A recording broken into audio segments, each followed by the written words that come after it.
Dear students, in this audio, we'll start our chapter 2, The End of Bipolarity, from your textbook in Political Science, Contemporary World Politics. And in this, I'll share with you the main points of the chapter to remember.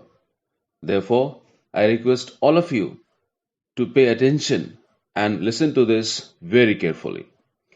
Main points to remember. 1.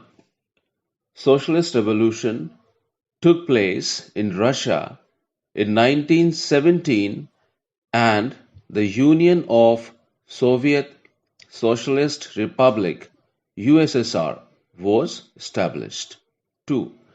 The Russian Revolution was inspired by the ideals of communism. 3. The Russian Revolution was an attempt to abolish the institution of private property. 4. In Soviet system, Communist Party was above all and there was no opposition party in the USSR. There was a single party system in the USSR. 5. After the Second World War, the East European countries came under the control of the USSR. 6. After the Second World War, the USSR became a great power and leader of the socialist bloc. 7. In the USSR, economy was planned and completely controlled by the state. 8. In 1985, Mikhail Gorbachev became the General Secretary of the Communist Party of the USSR. 9. Mikhail Gorbachev followed the policies of economic and political reforms. 10. In the political system, Gorbachev started democratization. 11. In December 1991, under the leadership of Boris Yeltsin, Russia, Ukraine, and Belarus disbanded the Soviet Union. 12. Economic and political liberalism was adopted, and the Communist Party was banned. 13. The Central Asian Republic did not ask for independence and wanted to remain with the Soviet Federation. 14. After the disintegration of the USSR, Commonwealth of Independent States (CIS) was formed. 15. Russia became the successor of the USSR. 16. Russia became the permanent member of the Security Council. It accepted all the international treaties and commitments of the USSR. 17. Economic and political institutions were responsible for the disintegration of the USSR because these institutions failed to meet the aspirations of the people. 18. The Communist Party that ruled the country for 70 years was not responsible to the Soviet people. 19. Ordinary people of the USSR were very poor in comparison to the West. 20. The party bureaucrats gained more privileges than the ordinary citizens. 21. The rise of nationalism and the desire for sovereignty within various republics of the USSR was the most important reason for the collapse of the USSR. 22. Three Baltic republics of Estonia, Latvia, Lithuania became UN members and later joined NATO in March 2004. 23. The collapse of Soviet bloc had a great impact on world politics. 24. Disintegration of the USSR ended the Cold War era. 25. After the disintegration of the USSR, power relations in world politics changed. 36. With the collapse of the Soviet bloc, many new states emerged in the world. 27. Shock therapy was followed in post-communist regimes, that is, democratic capitalist system was followed in authoritarian socialist countries. 28. Private ownership was encouraged and private farming was followed. 29. India's relation with the USSR was very close and friendly. 30. During Sino-India War, Soviet Union compelled China to check its aggressive tendency and assisted India according to its commitment. 31. On 9th August 1971, India and the Soviet Union signed a treaty of peace and cooperation. And 32. After the disintegration of the USSR in December 1991, India and Russia decided to continue their friendship. Russia favored strategic cooperation with India. Dear students, in my previous audio, I shared with you the main points of the chapter to remember. From Chapter 2, The End of Bipolarity, from your textbook in Political Science, Contemporary World Politics. And in this part of the audio, I'll share with you the introduction of the chapter and also the first topic of the chapter, the Soviet system. So let's move to the introduction of the chapter. The Berlin Wall symbolized the division between the capitalist and the communist world by the people in 1989. It was built in 1961 to divide Germany into East Germany and West Germany when the Cold War was at its peak. East Germany was supported by the USSR and West Germany by the US. The event was followed by an equally dramatic and historian chain of events that led to the collapse of the Second World and the end of the Cold War. The Soviet Union stood not by military means, but as a result of mass movements by ordinary people. The chapter explains the meaning, causes, and the consequences of the disintegration of the Second World and shows what happened to that part of the world after the collapse of communist regimes and how India associates with these countries. Now let's move to our first topic. What was the Soviet system? The Socialist Revolution in Russia gave birth to the USSR. The revolution was inspired by the ideals of socialism as opposed to capitalism and the need for an egalitarian society. Vladimir Lenin played a very important role in the Russian Revolution of 1917. He was the leader of the Bolsheviks who conducted the revolution. Under his leadership, the revolutionary government introduced radical land reforms that transformed the country into a socialist state. After the Second World War, the East European countries that the Soviet army had liberated from the fascist forces came under the control of the USSR. This group of countries was called the Second World or the Socialist Bloc.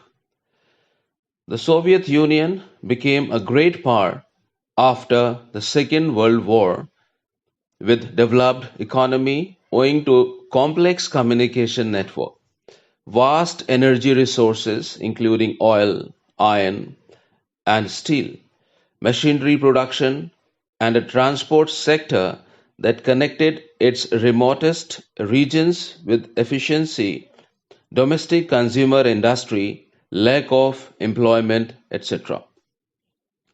However, the Soviet system became very bureaucratic and authoritarian due to lack of democracy and the absence of freedom of speech. Now let's move to the last point of first topic. Soviet Union lagged behind the West in technology, infrastructure, and could not fulfill political aspirations of people. Soviet invasion of Afghanistan in 1979 also weakened the system furthermore. And now, as we wind up our first topic, a detailed information of the 15 republics is being sent to you. You are expected to go through the information thoroughly. Dear students, in the previous two audios, we started our chapter 2, The End of Bipolarity, from Contemporary World Politics. And in audio 1, I shared with you the main points of the chapter. And in the second audio, we discussed about the introduction of the chapter and also the first topic, that was what was the Soviet system. And I hope that you have already completed the assignment that was given to you based on the first topic. And now let us continue the chapter with the second topic, Gorbachev and the disintegration. Now please listen to this very carefully. Mikhail Gorbachev, who had become General Secretary of the Communist Party of the Soviet Union in 1985, sought to reform the system. Reforms were necessary to keep the USSR informed or aware of the information and technological revolutions taking place in the West. However, Gorbachev's decision to normalize relations with the West and democratize and reform the Soviet Union had some other effects that no one anticipated. The people in the East European countries, which were part of the Soviet bloc, started to protest against their own governments and Soviet control. And the communist regimes collapsed one after another. These developments were accompanied by a rapidly escalating crisis within the USSR that hastened its disintegration. Gorbachev initiated the policies of economic and political reform and democratization within the country. The reforms were opposed by leaders within the Communist Party. A coup took place in 1991 that was encouraged by Communist Party hardliners. The people had tasted freedom by then and did not want the old style rule of the Communist Party. Boris Yeltsin emerged as a national hero in opposing this coup. The Russian Republic, where Yeltsin won a popular election, began to shake off centralized control. Power began to shift from the Soviet center to the republics. In December 1991, under the leadership of Boris Yeltsin, Russia, Ukraine, and Belarus, three major republics of the USSR, declared that the Soviet Union was disbanded. The Communist Party of the Soviet Union was banned. Capitalism and democracy were adopted as the basis for the post-Soviet republics. The formation of Commonwealth of Independent States (CIS) came as a surprise, and the exclusion of these states was resolved by making them founder members of the CIS. And now let's move to the next topic. Why did the Soviet Union disintegrate? The internal weakness of Soviet political and economic institutions, which failed to meet the aspirations of the people, were responsible of the collapse of the system. At the same time, ordinary citizens became more knowledgeable about the economic advances of the West. Gorbachev's reforms promised to deal with these problems. Gorbachev promised to reform the economy, catch up with the West, and loosen the administrative system. You may wonder why the Soviet Union collapsed in spite of Gorbachev's accurate diagnosis of the problem and his attempt to implement reforms. The most basic answer seems to be that when Gorbachev carried out his reforms and loosened the system, this is very important, listen to this, he set in motion forces and expectations that few could have predicted and became virtually impossible to control. There were sections of Soviet society which felt that Gorbachev should have moved much faster and were disappointed and impatient with his methods. They did not benefit in the way they had hoped, or they benefited too slowly. Others, especially members of the Communist Party and those who were served by the system, took exactly the opposite view. They felt that their power and privileges were eroding and Gorbachev was moving too quickly. And in this tug of war, Gorbachev lost support on all sides and divided public opinion. Even those who were with him became disillusioned as they felt that he did not adequately defend his own policies. Others think that Gorbachev's reforms speeded up and increased nationalist dissatisfaction to the point that the government and rulers could not control it. Now let's move to the next topic, consequences of disintegration. And they are as follows. It led to the end of Cold War confrontation. There was no dispute of socialist ideology and capitalist ideology. Power relations in world politics changed, and thus it led to the change in the relative influence of ideas and institutions. The US became the sole superpower which also backed the capitalist economy, making it the dominant economic system internationally.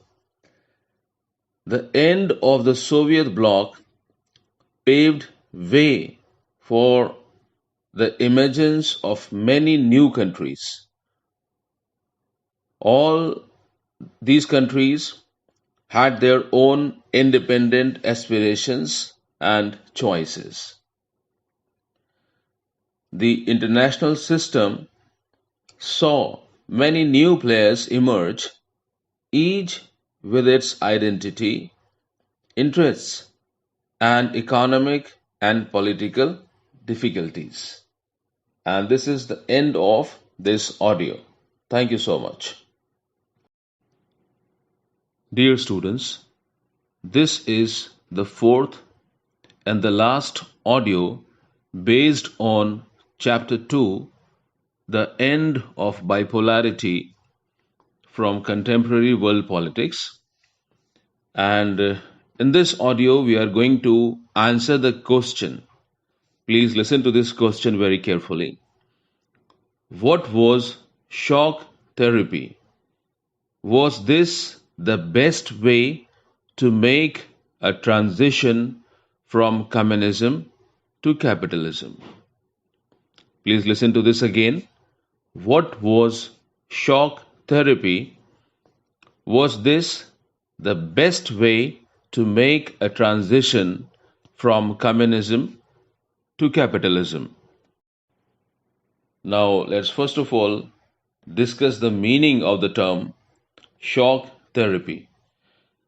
A sudden and dramatic change in national economic policy that turns a state controlled economy into a free market one. I repeat, a sudden and dramatic change in national economic policy that turns a state controlled economy into a free market one.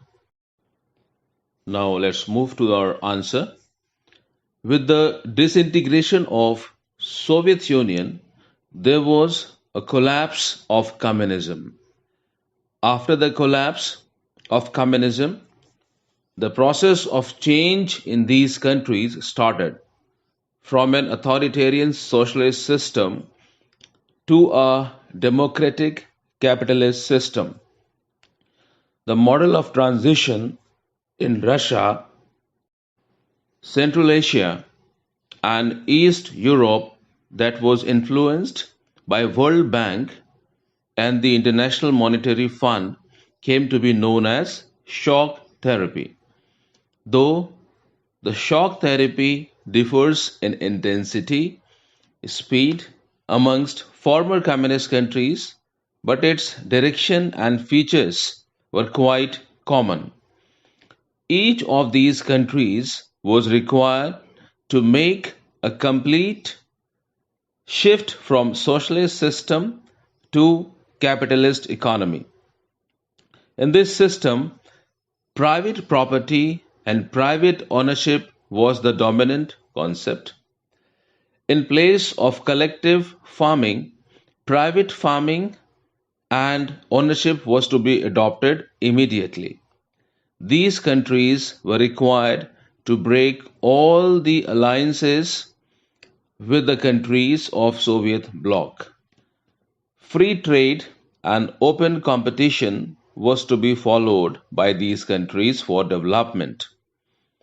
In simple words, these countries were required to follow economic and political system of Western countries. These countries were not allowed to follow a mixed economy. They had to follow the Western capitalist system in a complete manner. The Western countries now became their leaders, guided and controlled the economy of these countries through various agencies and institutions. And now let's move to the next part of the question, that is, was this the best way to make a transition from communism to capitalism? Now here is the answer. This was definitely not the best way to make a transition from communism to capitalism.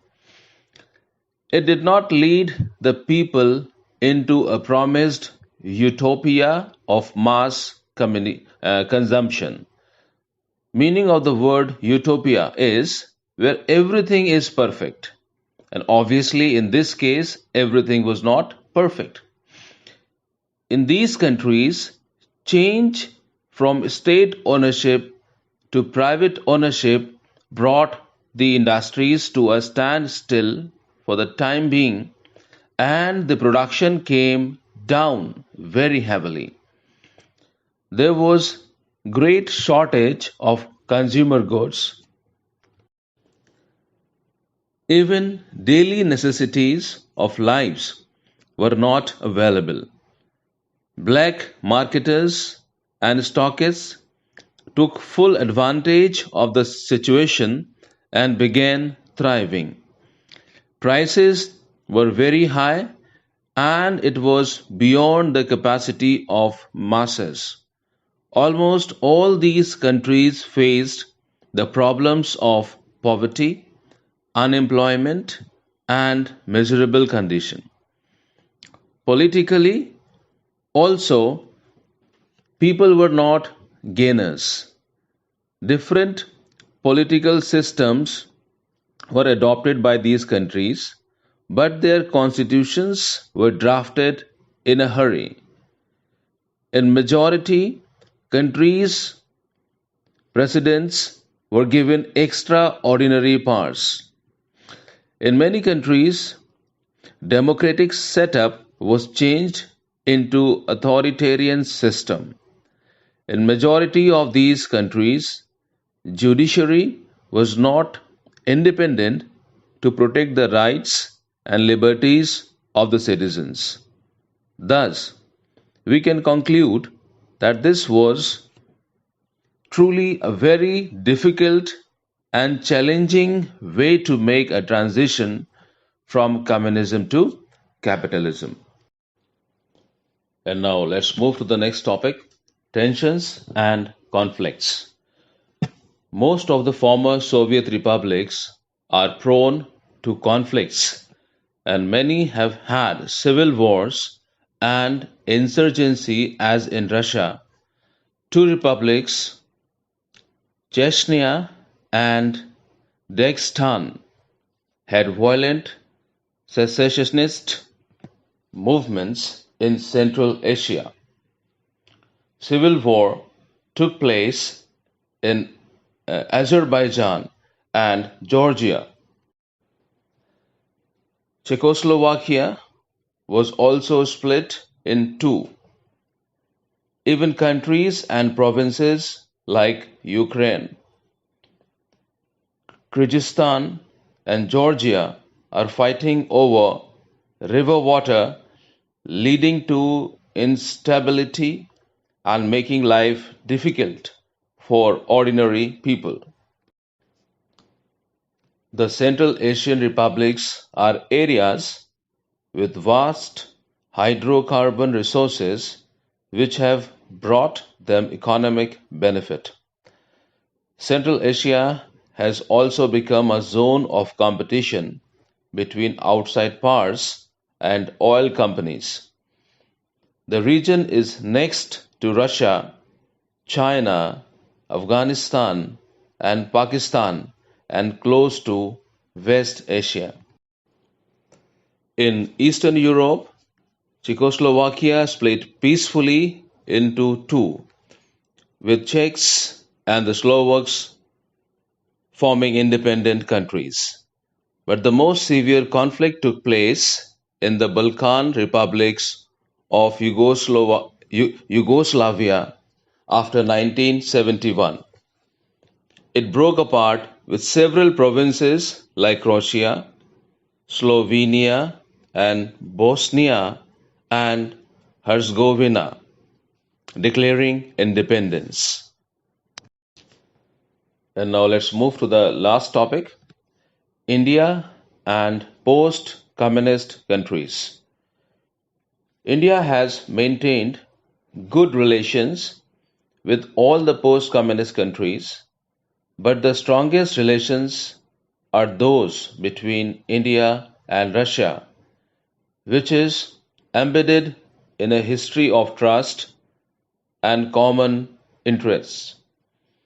Russia and India share a vision of multipolar world, collective security, greater regionalism, negotiations, independent foreign policy, strong democratic decision making by UN, etc. India stands to benefit on issues like Kashmir energy supplies, there is oil and nuclear, etc. Whereas Russia stands to benefit as India is its second largest arms market. This is the end of chapter 2, and now you are expected to answer